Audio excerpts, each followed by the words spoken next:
Wanna know how to edit or manage out your Lovable AI workspace? Well, no worries. In this video, I'm going to show you an easy step-by-step guide on how you can do it. It's super simple and under a minute, so let's get straight to it. Now, first things first, simply open up your Lovable AI application. And once you have done that, make sure you are logged in or signed up. We have also created a video on how to do it, so make sure to watch it. So once you have opened it up, here on the top right side, you should be seeing your mail right here. So you can just simply select it.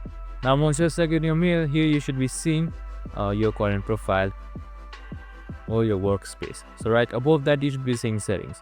So just simply select settings right here, and you should be under the workspace settings right here. Now you can just simply edit up just like this. So you can just simply manage your avatar, name, description, and much more. And that's it. Your settings should be saved automatically and you should be good to go. And this is how you easily manage your workspace settings in Lovable. I hope this video helped. If it did, make sure to like, subscribe, and tune in with us for more of these videos. Have a good day and see you in the next one.